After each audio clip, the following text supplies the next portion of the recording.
Hey, Emma, Yes, Melon. what do you call the place where, like, shadow warriors go when they want to kick back and drink a beer and watch football with the boys? I don't know. Where do they go?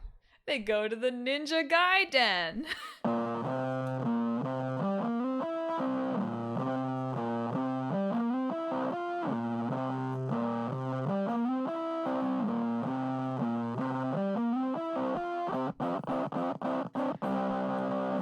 Hello and welcome to Talk This. It's dangerous to podcast alone.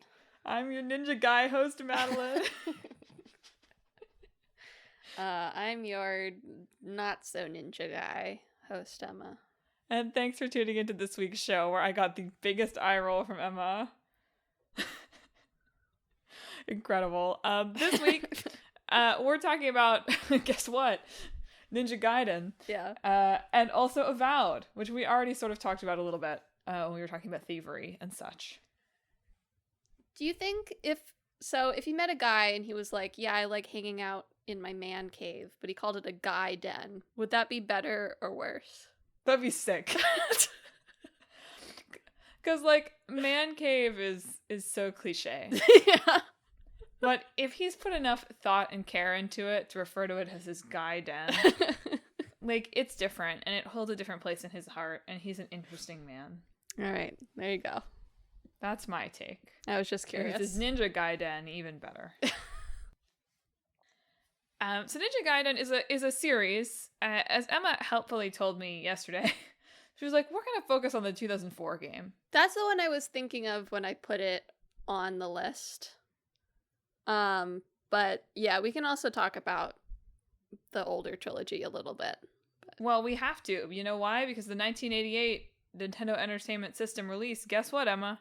What? Guess where it appears? I couldn't guess. Where does it appear? The Wikipedia Greatest Games of All Time list! Wow, I'm shocked. We really have to just go through that list and populate the hat with those. So true. At some point. You're right. That's a good idea, Anyway, actually. Ninja Gaiden, the first releases came out for arcade systems in 1988 as a side-scrolling beat-em-up where you're a ninja who travels to the US to defeat, like, Nostradamus' descendants cult. A lot of cults in these games. Which, good. I wrote, my note on that is, which is dope. That was the end of my plot summary for that one. But pretty much simultaneously also released Ninja Gaiden for the NES. Also in 1998, 1989 in America, 1991 in Europe. Can you imagine if Europe had to wait 2 years for games? I know. Here in the year 2025. Ninja Gaiden for the NES, not at all the same as Ninja Gaiden for the arcade, just so you're aware. No, not at all. Totally different games. Completely separate. Yes. So Ninja Gaiden for the NES. So yeah, Ninja Gaiden for the arcade is like, Street Fighter, basically, right? Side-scrolling, you're a ninja, you punch guys. When you die, there's a really gruesome continue screen where a circular saw is going to cut you open. Nice. The NES game is more of a platformer, where you really, like, the arcade game doesn't really feature Ryu, who is, like, our main series protagonist. Mm-hmm. I guess it could, but you're really just Blue Ninja. Yeah. But in the NES game, you play as Ryu, who you get some instructions, like your dad goes missing, and he's like, hey, you should go to America and meet with an archaeologist, which I think is an experience all of us have had. So true. Who among us has not had our father go missing and say, go meet with a scholar? Anyway, Dr. Smith. You get there, there's, like, bad stuff happening to Dr. Smith. This isn't the game we're talking about, so this is an abridged lore corner. Sure. Right? But there's, like, 2 statues that have the power to end the world, which, again, duh. Ultimately, you fight the evil Jacquio in South America. He's a cult leader, so that's, like, shared between the two, is there's a cult leader who is trying to revive a demon. That's what I assume most cult leaders are doing, so... Pretty much. That's, like, kind of, like, why would you start a cult? If you weren't trying to revive a demon, I don't know. What's the point? Feels like a lot of administrative work. I was talking about this with someone recently of, like, would you join a cult? Would you run a cult? And I don't think I could be this is so not relevant to these games. I don't think I could be a cult leader. Like, I don't think that I am charismatic enough. Yeah. But I do think that I could, perhaps semi-accidentally, Join a cult? no, not join a cult. That, also not that. I think that I could end up, and perhaps, like, have at various points of my career ended up, just kidding, like, working as, you know, the bureaucratic leader of a cult. Like the CFO. Sure. Interesting, Malin, interesting. Anyway, that's just a little Madeline lore corner. But yeah, like, that game has 2 sequels, Ninja Gaiden, and they then have a 13-year gap in games. I mean, they, like, licensed it. They did some, like, handheldy stuff. It was a big hit in the US, mostly because, and again, whole different era, the Nintendo of America testers liked it, and they decided they wanted to promote it. Yeah. And, like, that's what it took. There's also that, I think we talked about this in Final Fight, that seems to be, like, a prevailing belief of the time among Japanese developers that, like, Americans were really into ninjas. Yes. Like, ninjas were hip. Because that was also apparently a reason for Tecmo, because this was from Tecmo before it was Koei Tecmo, believed at the time, the president believed that ninjas were hugely popular overseas and wanted to take advantage of the ninja boom. So, and you know what? He was right. They were all right. Can we have another ninja boom? We kind of are. It's the year of the ninja for Ninja Gaiden. That's true. Oh, I do want to say now, I want to call this out now because I thought about it while I was reading about Avowed. The mashup can't be Sekiro. Okay, got it. Because that would be a pretty natural, I think, direction for this to go. Yeah, no, okay. Made a mental note. No Sekiro. So I've just called that out. That, like, we could do that, we're not going to do that. I did like this little this totally unbacked up tidbit from Wikipedia, okay? Okay. So yes, Ninja Boom. But Wikipedia says at the time, ninjas were taboo in Europe. Is there a citation needed on that? I might put one in. Just because I'd like a citation. I'd like to know about the early 90s taboo around ninjas in Europe. Well, they did call it something else. They did not. It was not called. Yes, Ninja it's Gaiden. called Shadow Warriors in Europe. I think partially because of the European ninja taboo. Yeah, yeah. So Japanese originally, although I think they've switched to Ninja Gaiden. Yeah. In general, but it was originally Ninja Ryukenden, which they judged would be too difficult for Westerners. Probably correct. Yes, let's use an easier Japanese word. I read one article that was like, the Gaiden is kind of funny because it's like side story and it's side scrolling, but that does not seem to be the reason they picked it. They seem to have picked it because it sounded cool. Was like the main rationale that I found in my research. That's fine. Sounds neat. That's why they did it. I don't know why they went with Shadow Warriors for the PAL region. Also sounds neat. It sounds different though, you know? Yeah, different kind of neat for sure. Sounds like a different game. You're not wrong. Anyway, the NES games actually had pretty elaborate stories. I read in a couple places, like the first one had like 20 minutes of cutscenes, which like... That's crazy for a 1988 game. With inflation, like that's above Kojima level cutscenes, right? You're not wrong.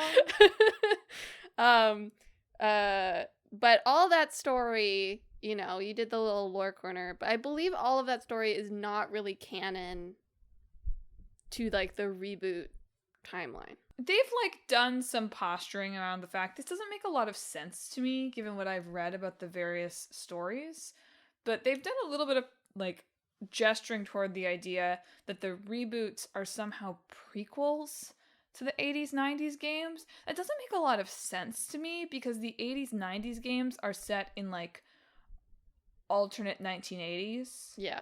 And the new games are set in alternate 21st century. So unless there's some like very odd time travel shenanigans, or like somehow alternate 1980s come after the alternate 21st century in this timeline, it doesn't make a lot of sense, but they have said that, which is weird. I don't think it really matters. It doesn't. That's my take. They definitely don't care. Yeah.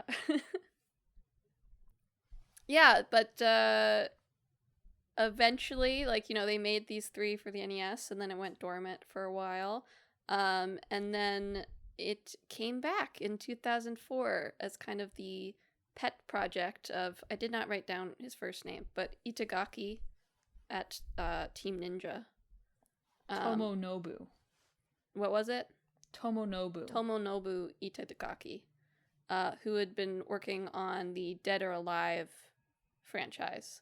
That was, you probably know for like the beach volleyball, but is a fighting game franchise also. Yeah.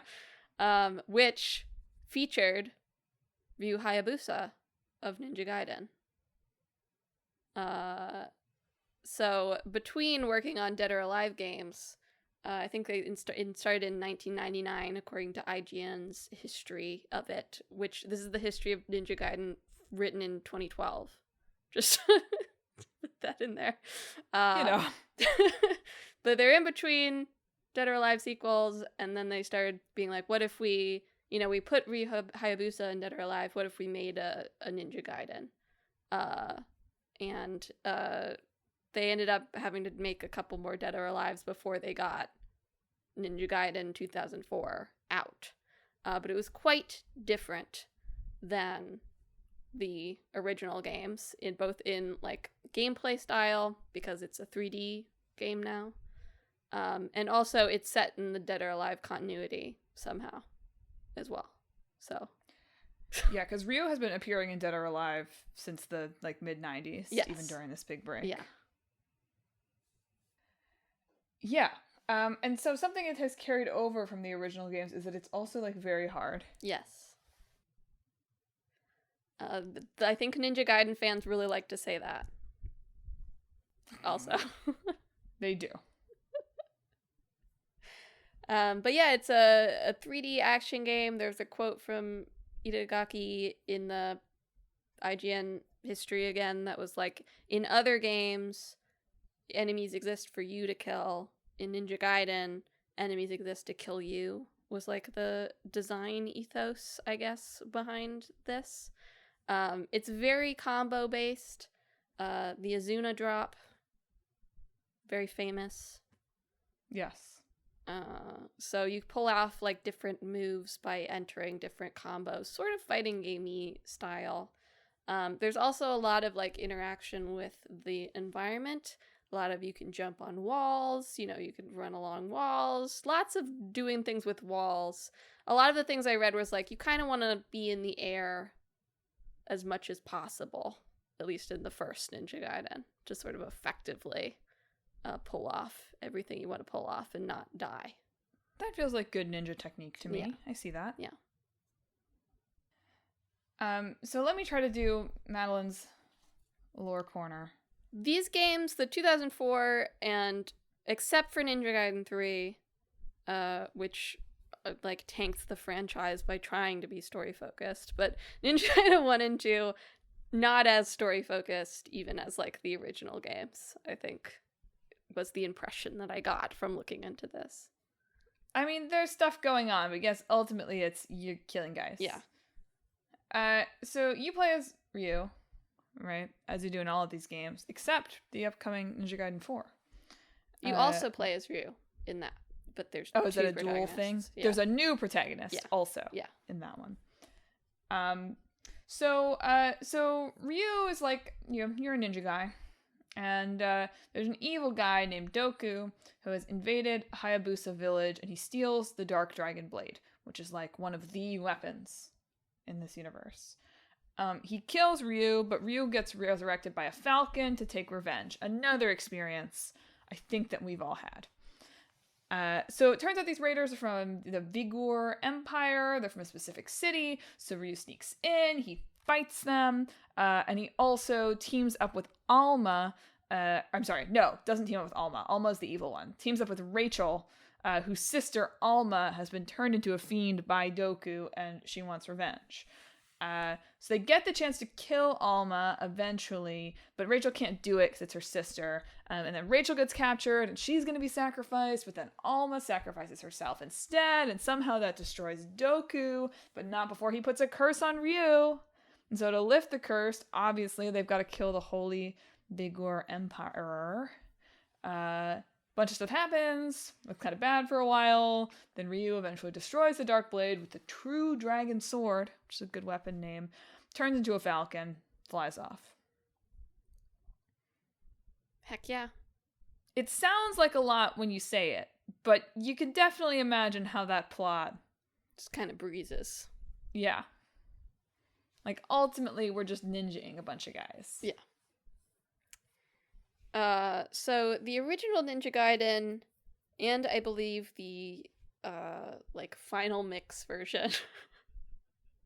That's how I think of these things.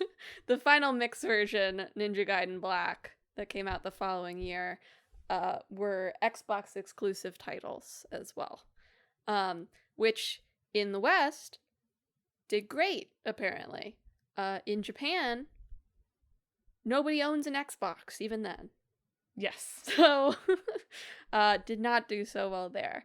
So, in addition to releasing Ninja Gaiden Black, they also released another version called Ninja Gaiden Sigma that came out on the PlayStation 3, which fans don't really like, apparently. It's like the least of the three versions, according to them.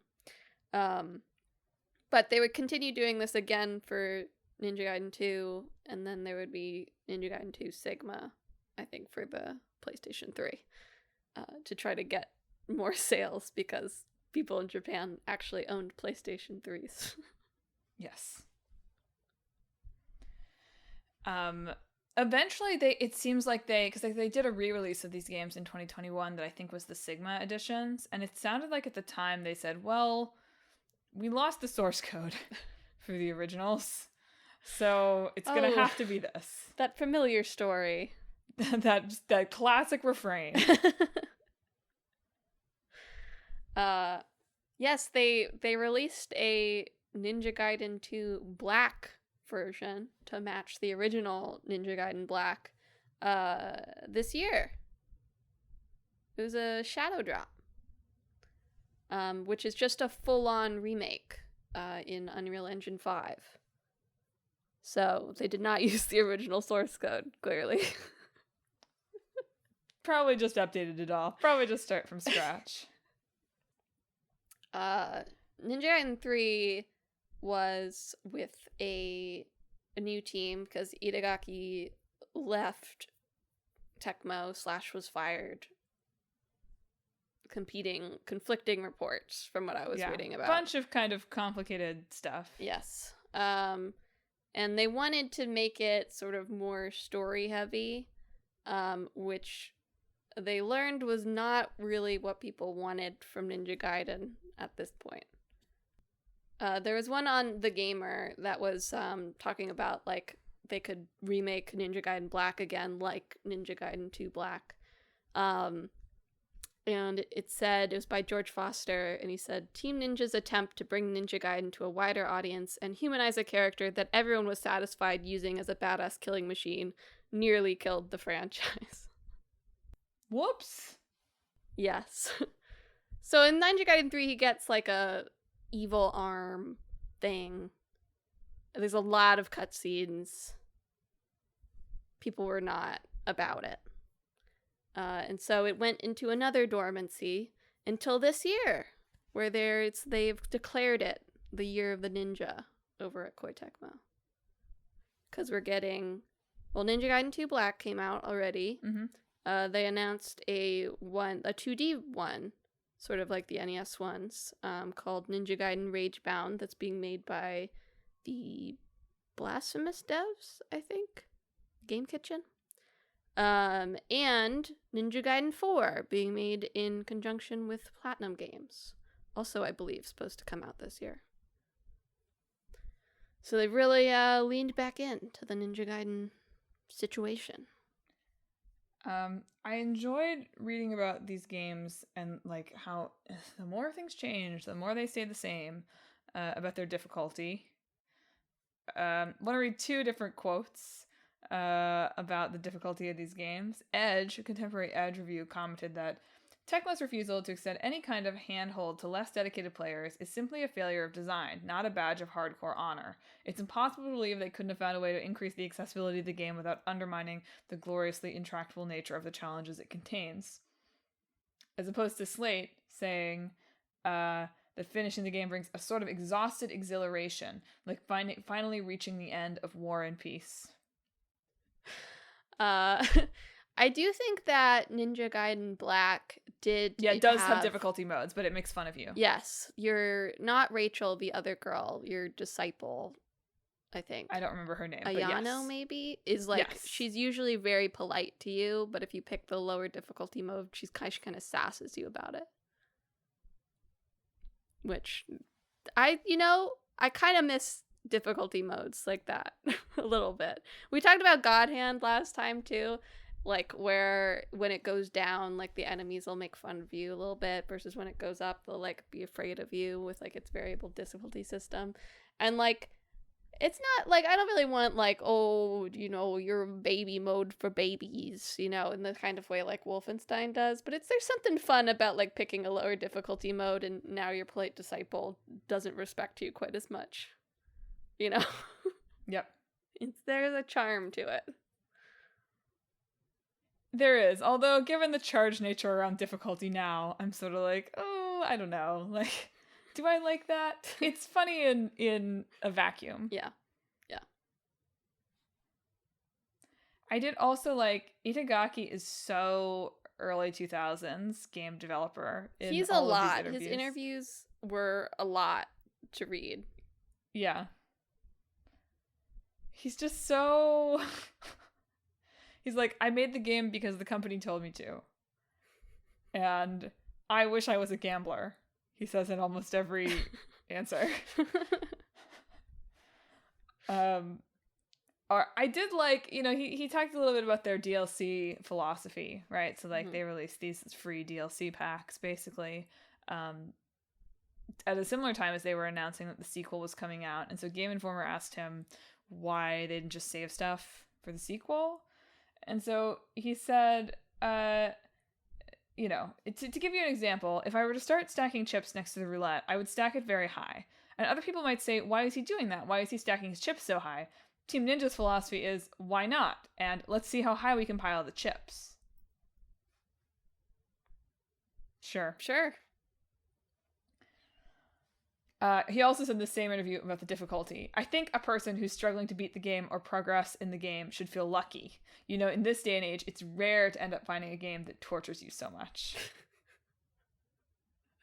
When did Dark Souls come out again? When did Demon Souls come out?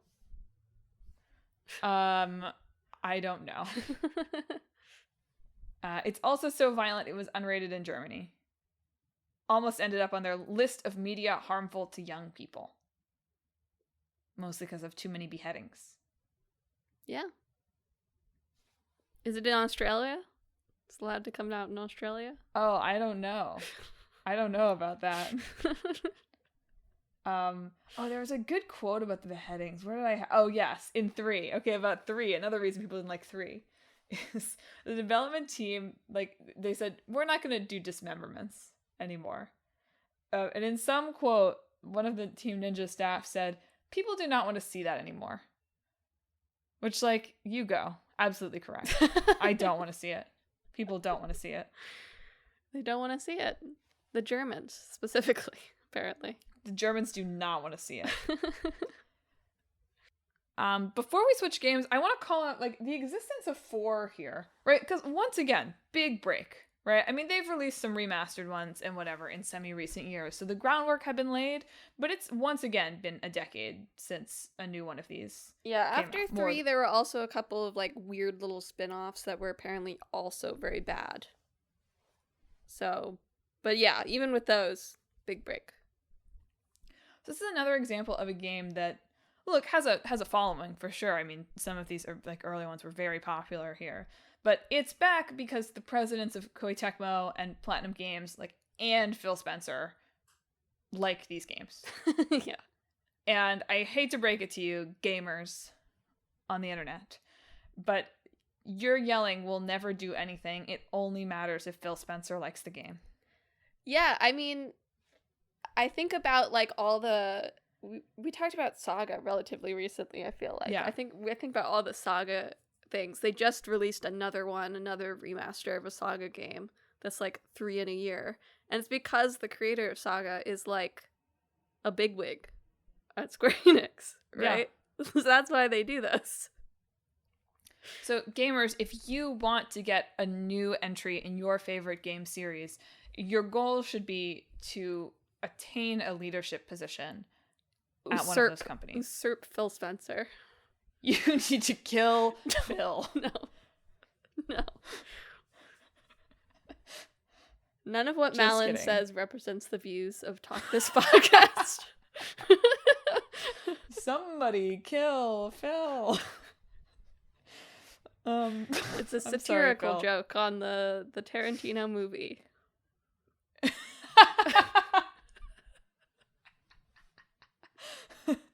Emma will bleep this out.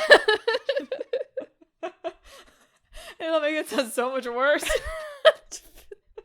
Phil, if you're listening, we harbor no aspersions against you, okay? I harbor no ill Phil. No ill Phil at all. Oh, man. Whew. Whoops. Speaking of Phil Spencer. Yeah, speaking of Phil Spencer, Xbox Week for us. Xbox Week. Yeah, we're really outside of our comfort zone here. What is an Xbox? I don't know. I don't think I know I have one right in front of me. Emma has an Xbox. I don't know occasionally what it is, subscribes to the best deal in gaming. This is how I'm making it up to Phil. All I've used my Xbox for this year is they have a Criterion Channel app. Sure. The PlayStation does not have a Criterion Channel app.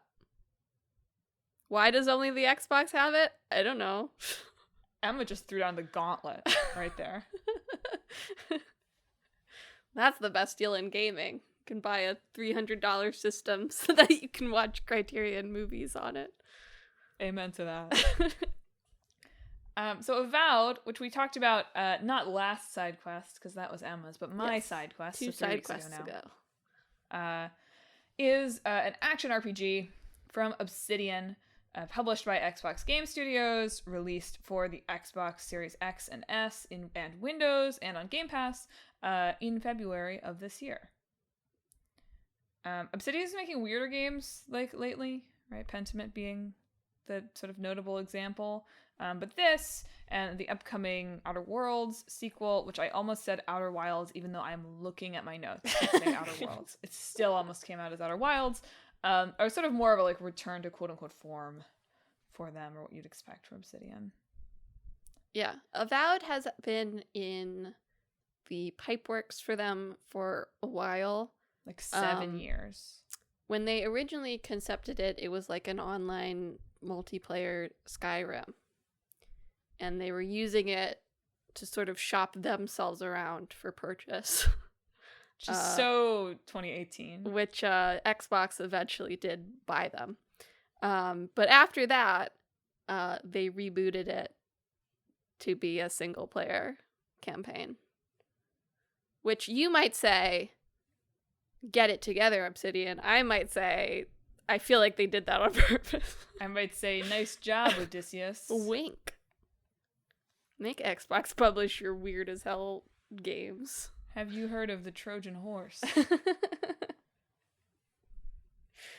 Avowed also takes place, it did not originally, I think, but part of the reboot was doing this. It takes place in the same world as their Pillars of Eternity games, which are also turn-based, also RPGs, choice-based RPGs.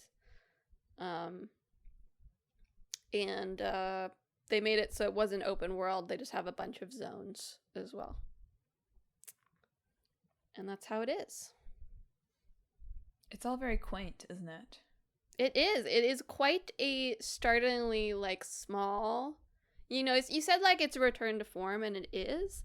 But, like, comparing it against, like, Baldur's Gate 3 or, you know, various other big RPGs that have come out, it is kind of an odd duck by being kind of limited in its scope for not punishing you for stealing, right?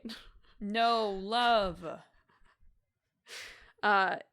Yes, the no love is not actually that strange for Obsidian, too. I know. Josh Sawyer has talked a lot about how he really does not like romance systems in games. Well, there was a good what interview was this in? Where is this in my notes?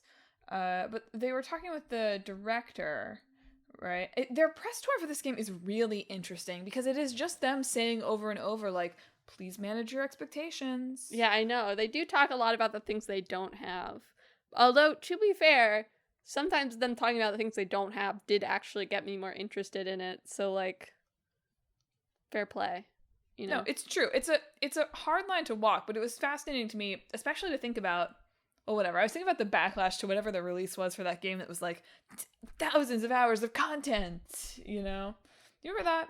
That one game that says thousands of hours of content and then doesn't. There was have one thousands. big. Sorry, this is such a useless Madeline comment. There was like one big game that like had like some kind of huge, like, it's huge. And everyone was like, we don't want that. And then they walked it back.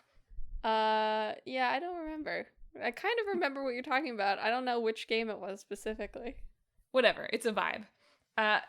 The point being that I think more often these days we see people kind of bandying about like, there's so much you can do. The game is huge. It's gigantic. You'll never reach the end of it. And this one is they're like, no, like, please don't come in even expecting this to be Skyrim. Which was fascinating. Anyway, yes. So it's an interview on Eurogamer. It was with game director Carrie Patel. A woman. A woman. Scary. That was my best Mulan impression. She says, you can't romance your companions in Avowed. I know we did some romances for companions in Deadfire, which is another like Pillars of Eternity game. But the things we found, which I'm sure any developer who's tried them has found, is that to pay them off, you really have to invest a lot in doing them well. And you also want to balance whatever you're putting into romantic relationships with ensuring that players who don't choose the romance path still have a fulfilling and complete experience with those companions. So basically they decided they'd have to invest so much development time into doing this that it wasn't worth doing. In that same interview, by the way, she like talks a lot about, she says about the scope of the game in general. She says, as a developer, it's always challenging because you know what your team size is and what your budget is, but most players don't. You have some players who follow the industry very closely and might tailor their expectations accordingly, but most people who are coming to games just want a good experience, and they don't know what your staff size is or how many dollars you had to spend, and frankly, that's not for them to care about. They just expect a good game. Right, yeah. I mean, yeah. But it was sort of in the context of the tension of, like, this is a studio that's owned by Microsoft now. Yeah. And so, even as someone who follows the industry, right, I might have expected, like, Microsoft bought Obsidian. That probably means they're bigger now than they were before. And they're not. It actually has been super interesting to me, like, the games that have come out of like that big wave of Microsoft buying studios like 5-6 years ago. Yeah. In that they're all kind of small. Yeah. And like many of them are not even priced $60. I think it might already be out because it's Sunday. But the next one from them from Compulsion Games, South of Midnight, is coming out. That's just a $50 game. Very small. Oh, everybody's going to change their prices now. They're all going to have seen that Mario Kart. They're going to change it after release. Yeah, they'd be like, the gamers will pay $80. You now owe us $10 more. Yes, post facto. Get a bill. But like Hellblade 2 also is like 5 hours long. Avowed is not that short. Avowed, if you're like taking your time, is probably like 50 hours long, which still pretty small for this type of game, right? Yeah. So it's just been really interesting to see like Microsoft's acquisitions not actually produce like big Sony styled games, you know? Well, what's their current like Game Pass strategy? Does that make sense? On one hand, yeah, it seems odd that they're buying these developers and we're not seeing the return be, well, they got bought by somebody big so they can make bigger games. On the other hand, if the real strategy at Microsoft continues to be, we think that we should have 100 million subscribers to Game Pass, and like that's where the money comes from, then actually having a bunch of people making small to medium sized games, I mean, that's better for Game Pass, right? You actually don't really want like a 100-hour game on Game Pass. That's not what it's, I mean, you sort of do, because then people will keep paying for it, right? But if the real appeal is there's all sorts of things here, then these kind of like weirder, smaller games are a fit. But I feel like they've like walked away, or they've backed off of their like everybody's gonna have Game Pass strategy a little bit. I feel like they've talked a little bit about like not really thinking about making another Xbox, for example. Of like making more like an ecosystem, like an Xbox sort of ecosystem that will continue to exist. They've also talked recently they're using like Gen AI to preserve games. That's like part of their strategy. So I won't pretend to know enough about that to like did not sound great to me. I also don't have it up in front of me, so I can't say anything specific, but for mine I was reading about it. I was like, this, why would you do this? I like to hear the words preserve games. It's like just, but it's like, you know, not doing it well. Yeah. You know? Could the generative AI reconstruct the source code? I don't think so. For Ninja Gaiden? That would be an interesting application. Gonna backwards engineer source code for you, but I don't think it knows how to do that, unfortunately. Oh, well, what's the point? But yeah, you're right. I do feel like they think more, they're trying to think maybe out of necessity less about like games and more about like services, I think. Yeah. But anyway, I just think that it's interesting that, you know, they bought a lot of sort of quirky little companies and they're still making quirky little games, you know? In Avowed, by the way, in case you were wondering, you're like a dude, you're an envoy dude from somewhere else, some other empire. And you're here because there's a fungal plague called the Dream Scourge. And you're just like investigating, also vibing. It did make me think, like, can I remember, like, what's the main plot of Skyrim? I guess it has to do with dragons. But similarly, like, who cares? There are a lot of articles about Avowed, and it's, so there, you make a lot of choices in Avowed, right? It's an RPG. And you must be making a lot of choices. But I did read a lot of, like, thought pieces of, like, they actually give you interesting choices, right? And specifically not choices that, like, are always feel like they're going to be, like, hugely consequential to the story, but just asking you interesting problems, right? Yeah. Giving you interesting thought experiments. And a lot of them aren't necessarily like, oh, this is going to change the world state dramatically, you know, within this game. But still, like, let's see.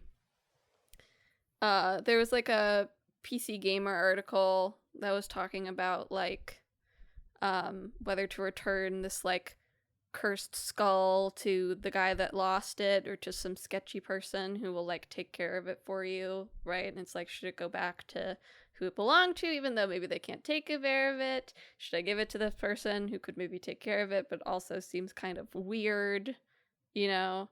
And this doesn't seem like, you know, it would be a choice that would like really affect the game, but it was like interesting to the author in terms of like thinking about what the heck they should do in this situation.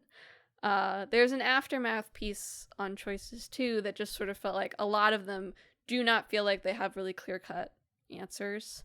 And even when you choose something that you think is a good thing, it will have unintended effects, right? Of people not appreciating you for it, of people being mad at you for it, and just sort of messy interpersonal dynamics of making choices as well. It's an interesting way to approach it because I do feel like sometimes in this choice-based narrative reality that we live in, if you're thinking about all choices as potentially having major impacts, it's can be hard to sometimes make the choice that is like actually the choice you would make or the most interesting, right? You're always kind of harnessed a bit into like, well, but like what's the choice that's going to get me the good ending? Yeah. Right. And not even to just be talking about, like, obviously players don't play as evil characters most of the time, right? We've talked about it on the show many times. Yeah. But you don't always pick like the most interesting dialogue choice if you feel like there's going to be consequences to that you don't want. Yeah. Allows more of a spirit of play and exploration, which I think is interesting. Yeah. Avowed is also, I believe I got the impression from this, a little less clear-cut about telling you, like, which choices will matter, right? A lot of choice-based games will either, like, really telegraph when a choice is really big. Not that you can't tell what big choices are, but just in terms of choices in general. Or when you make one, there might be a little icon being like, things changed, ooh, right? And Avowed is not, like, upfront about that. It just kind of lets it go and lets it come back when natural, which I do think is interesting. Much as in life. Much as in life. I do not get a little pop-up icon when I go to the coffee shop telling me this choice will change your life.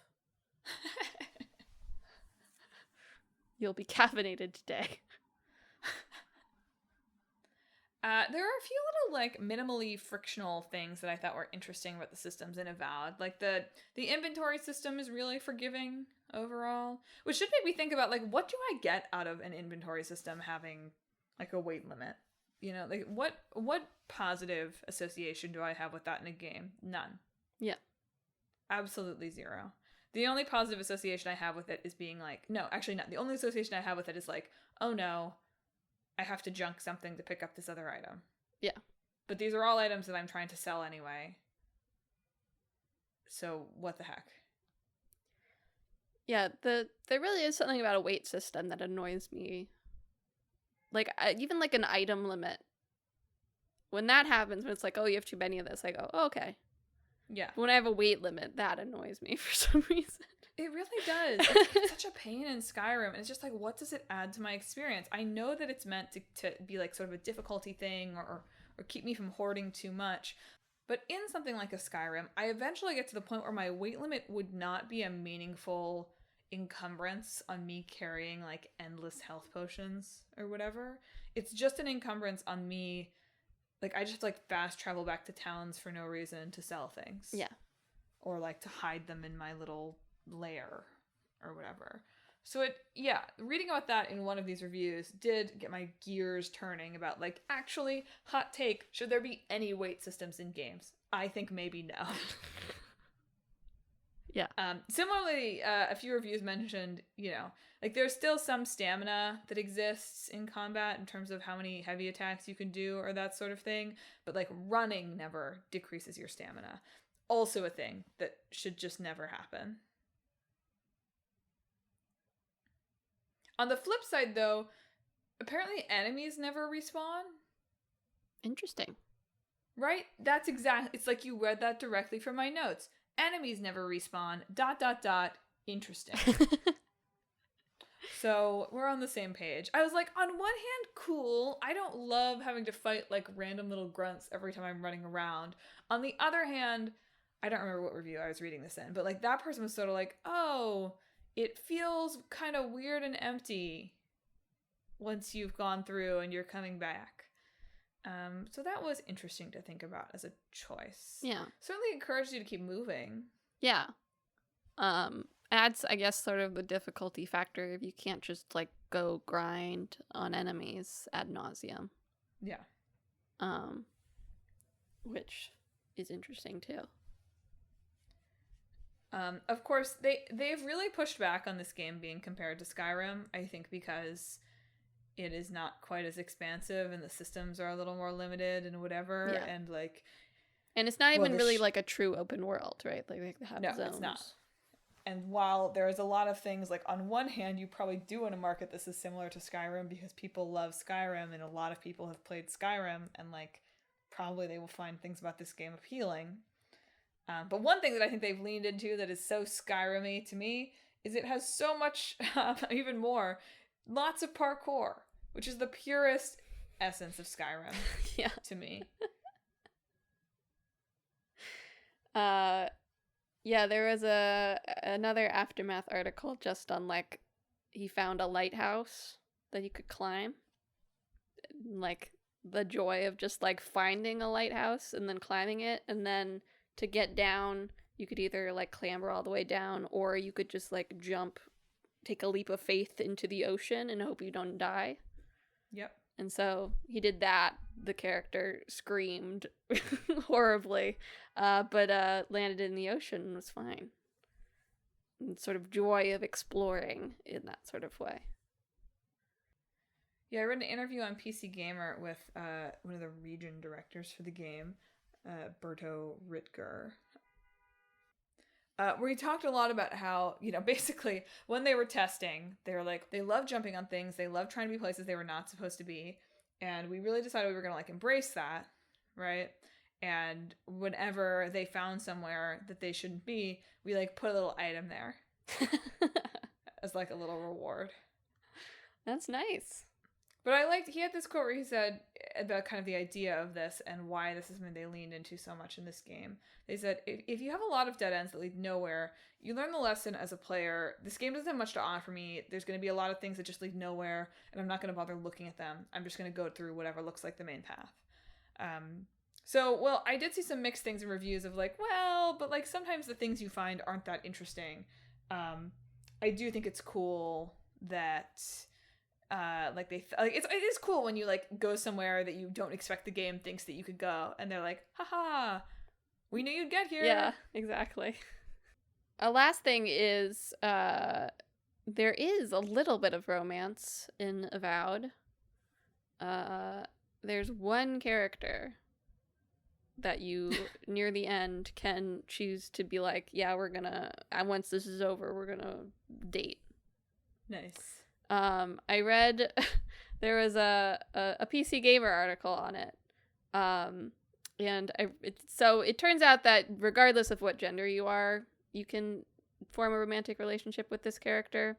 There's also another character that you can sort of choose whether or not you had, like, a past romantic history with as well, but That's can't have, like, a current one. But anyway, I did like this article despite the fact that both genders can date this guy. It's from those mad lads at Obsidian were bluffing us. Avowed does have a tiny bit of companion romance as a treat. And the paragraph says, we'll have to see as we make more progress in our own games and more people in general get their hands on Avowed, but I find something very resonant, very Obsidian to the possibility that Avowed may have only one romance revolving around a gay shark man. That's video games to me, baby. And so true, I think. It is. That is video games. That's what video games is. That's the purest essence of video games. Honestly, like, reading about Avowed makes me want to try Avowed rather than go back to Baldur's Gate where I keep accidentally dating my companions. Is it time to mash? I think it is time to mash. Have you heard of From Software's game, Sekiro? No, Alan, we banned it. We banned Shoot! Sekiro, okay? No!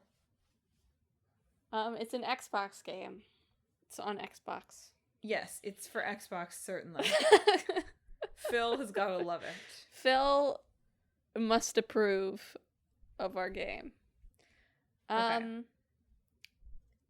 I don't know, like, all these RPGs are so, like, Western fantasy that in a way it might just be kind of fun and unique to have, like, a game like this that's about ninjas, you know? Oh, what is the game that I'm thinking of? That's... Assassin's Creed Shadows. I'm not thinking of that. It's a really big game. It's beautiful. You ride around on a horse. Oh, Ghost of Tsushima? Yeah. But even that's not like an RPG. Well, I mean, it is an RPG, but it's not an RPG like this. you know? Yeah. I mean, like, a real choice-based one where you, like, make your character, right? Okay, I could see that. Like a ninja RPG. It's the year of the ninja. It's the year of the ninja, as Koei Tecmo has said, so... I mean, that could be good. Just to put it on just to lay out a basic idea there. I do feel like a lot of these games are very, like, knights and swords and sorcery type things, you know? They definitely are. Look, it's a good idea. It's simple but effective.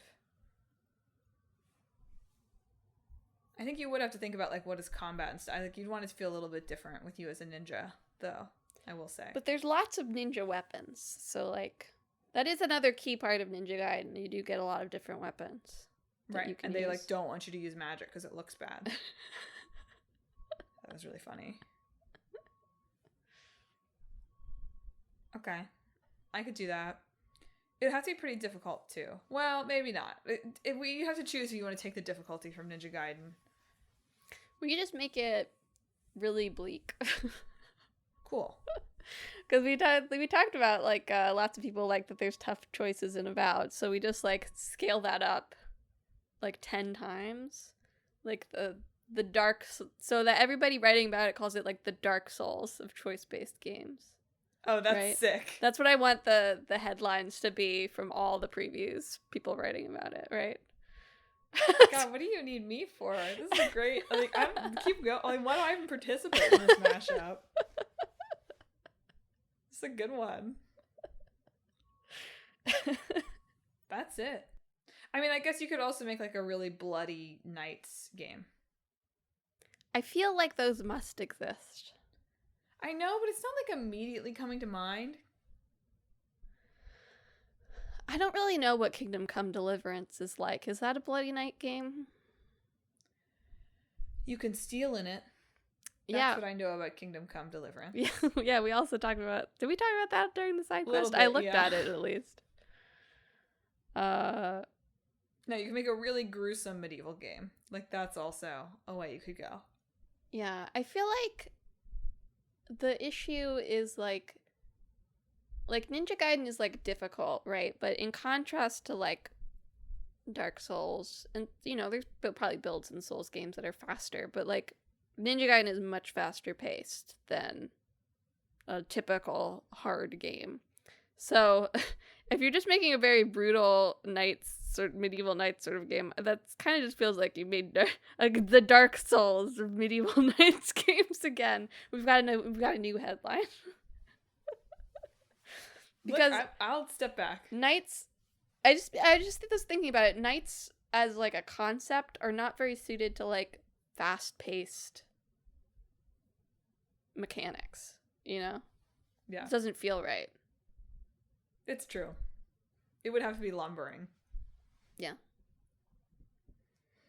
But they can still fly in the air and pile drive their enemies in the Azuna drop inexplicably.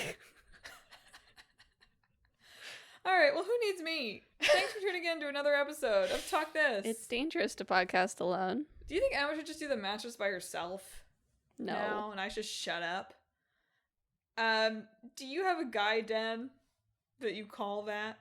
And can we interview you? Do you wish that you could answer questions from the media in the style of a kind of hotshot, like, 2004 game developer? Are you a ninja? Have you ever experienced romance?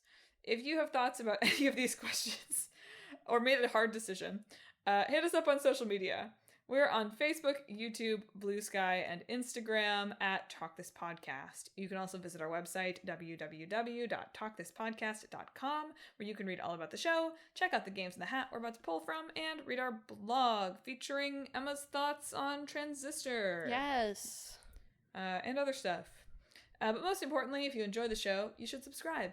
We're on Apple Podcasts, YouTube Podcasts, TuneIn, Spotify, Pandora Podcasts, online and on the app, Overcast, Pocket Casts, wherever you can find podcasts. Subscribe to Talk This.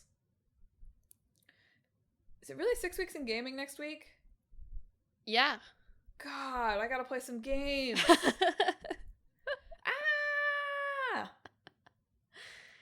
So true. My New Year's resolution is a disaster. It's okay. We forgive you, Malin. Final Fantasy destroyed it, and then March was so whatever. I'll talk about this. You can catch up. You can catch up. Next week. This week I do probably have time, so maybe there's an opportunity. All right. We'll see. But 2 weeks from now, for our old game, we're talking about Sid Meier's Pirates. Heck yeah. Oh, I love Sid Meier's Pirates. What do I gotta do to get Sid Meier's Pirates, like, remastered so I can play it? Okay, go on. And for our new game, we're talking about Sorry We're Closed. Emma, we're still doing the podcast. Sorry We're Closed. We are not open for business. So look forward to that in 2 weeks. That's it for this week's show. Thanks for listening. Emma, sign us off. This week, I hope that you drop someone from the sky. I don't know. I got nothing for this one.